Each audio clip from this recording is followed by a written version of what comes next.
আমরা এখন দিয়ে দিলাম পাস্তা। 200 গ্রাম পাস্তাতে 1 লিটার জল দিয়ে দিয়েছি এবং এটা সিদ্ধ হচ্ছে। এটা যখন ফুটে যাবে, ফুটে যাওয়ার পর এটা তুলে নেব।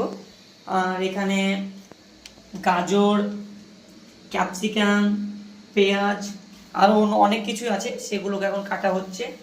এগুলো ছোটো ছোটো করে কেটে নিব আমরা। কাটানোর পর এবার তার সাথে তেল দিয়ে দিলাম।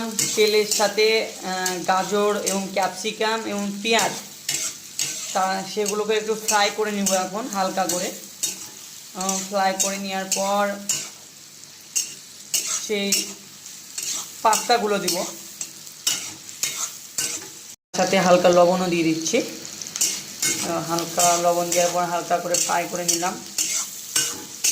সেটাকে হালকা করে নেড়ে সে আবার হালকা করে ঢেকে দিব আবার। এবারে এটাকে হালকা করে বের করে নিব এবং এটা তোমরা দেখতেই পাচ্ছ কত সুন্দর এটা ফ্রাই হচ্ছে।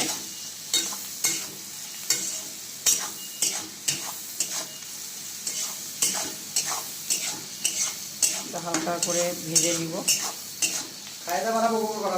এবারে এগুলো ফ্রাই অলরেডি হয়ে গেছে। এগুলো অলরেডি হওয়ার পরে এগুলো সিদ্ধটা পুরোটা এখন সিদ্ধ হয়ে গেছে। তার সাথে এখন 2টো ডিম আমরা ঢেলে দিব এর মধ্যে এবং 2টো ডিম ঢালা দেওয়ার পর এগুলো 5 মিনিট এভাবে রেখে দেবো। ডিমগুলো কত সুন্দর হয়ে গেছে, দেখে খেতে মন যাচ্ছে খুব। তাহলে বানানো কত সুন্দর করে চলছে এখন। ডিমটা দেওয়ার পর এবার ডিমের ফ্রাই হয়ে গেল। ঠিক আছে, ডিমগুলো ফ্রাই হওয়ার পরে এটাকে হালকা করে একটু রেখে দিব 2 মিনিট মতো। এইভাবে নেড়ে নিব। নেড়ে নেওয়ার পর হালকা ফ্রাই করে নিব, কারণ ফ্রাই না করলে এটা কালারটাও আসবে না। হালকা লবণ ফিটিয়ে দিতে হবে। হ্যাঁ, সাইডে সাইডে সাইডে হালকা তেল দিয়ে দেবো, কারণ হালকাভাবে তেল দিয়ে দেবো, কারণ তেল দিলে ওটা ফ্রাইটা ভালো হবে। এবং এটা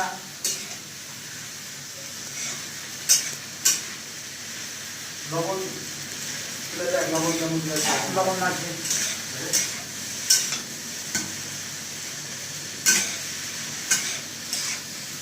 এবং হালকা করে তার সাথে পাস্তার মশলাগুলো দিয়ে দেবো আবার তার সাথে, এবং এগুলো হালকা করে ফ্রাই করে নেব। তো এগুলোর জন্য আলাদাভাবে এগুলো দেখে মুখে জল চলে আসছে, খেতে কেমন লাগবে সেটা। তো আমাদের পাস্তা কমপ্লিট এবং মুখে পানি চলে এসেছে চাচার, সবর স্যারের। দেখো, দেখছো তো ফাইন। এখন খাওয়া কেমন লাগছে সেই টেস্টটা দেখবো।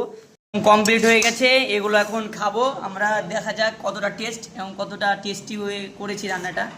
তো সাইদ এখন নিচ্ছে খাওয়ার জন্য, দেখে বোঝা যাচ্ছে।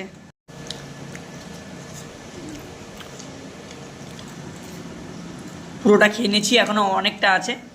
সাইদ ভাইও খাচ্ছে, দেখা যাক। সবাই ট্রাই করুন এবং বাড়িতে বানিয়ে খান। শেয়ার এবং সাবস্ক্রাইব, সবাই ফলো বাটনটা